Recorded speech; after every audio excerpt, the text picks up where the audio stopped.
I need to turn to New York City, where crime is on the rise. Attacks on police officers are becoming more and more prevalent, and a string of anti-Semitic attacks leaves the Jewish community on edge. This weekend, 5 were stabbed during a Hanukkah celebration at a rabbi's home in New York State. New York City Mayor de Blasio spoke out to give his condolences, but he also placed the blame squarely on President Trump. An atmosphere of hate has been developing in this country over the last few years. A lot of it is emanating from Washington, and it's having an effect on all of us. Wait, so you're saying you're blaming the president by saying it's coming from Washington? I'm saying, but we have to be clear. We need a different tone starting in Washington. Okay. Joining me now is Joe Borelli. He's the New York City Council Minority Whip. Thank you so much, Councilman, for joining us here tonight. What's your reaction when you hear the mayor that you work with there? I realize you're in the other party. You're in the minority, but what's your reaction when the mayor says that? Look, Jason, I'm not surprised. This isn't even the first time Mayor de Blasio has proven how buried his head is in the sand on anti-Semitism here in New York City. 6 months ago, there was another spike in anti-Semitic crimes in Brooklyn, and he declared to the media that anti-Semitism is a right-wing movement. I don't think I have to explain to your viewers that central Brooklyn isn't exactly a hotbed of Republican activity, and these weren't MAGA hat people doing the crimes. Yet he deliberately misled people about the cause of anti-Semitism, just like he's deliberately misleading people about the causes today.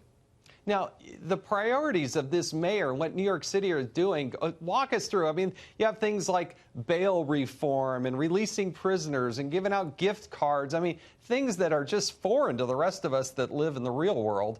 Well, it really makes us question our priorities. We have this bail reform, which advocates tell us that it's just, about marijuana and low-level crimes. But this weekend, we saw a violent attack on a police officer on camera for everyone to see. It should have been lock him up and throw away the key. And yet this perp was actually released back onto the street before that cop was even off his tour. That perp was back on that corner before this cop was home on the couch with his family. This is the priority, Jason, of the Democratic Party. I mean, this is video. We're looking at it. This person goes to the jail and is back out before this guy's shift is even done. And this bail reform is going into full effect in just 26 hours, and New Yorkers should be concerned. We're talking about hate crimes. This weekend also, a woman was released from custody after assaulting 3 Jewish women, only to be released and the next day assault more Jewish women. This is the state of play in New York City, and this should be a warning to all the viewers around the country that this is the type of government they'll get if you elect progressive Democrats. Be forewarned, frankly.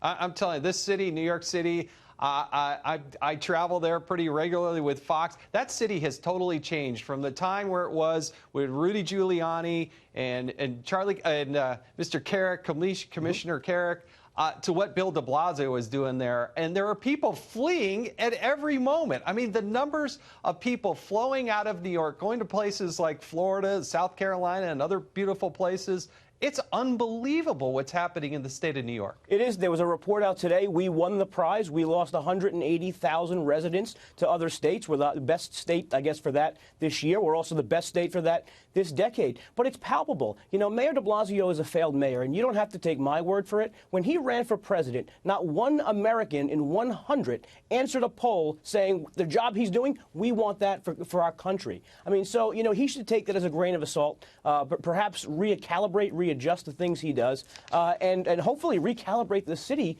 in the right direction. Yeah, no, it's unbelievable what you're going through. There are a lot of good people there in New York City, but the priorities.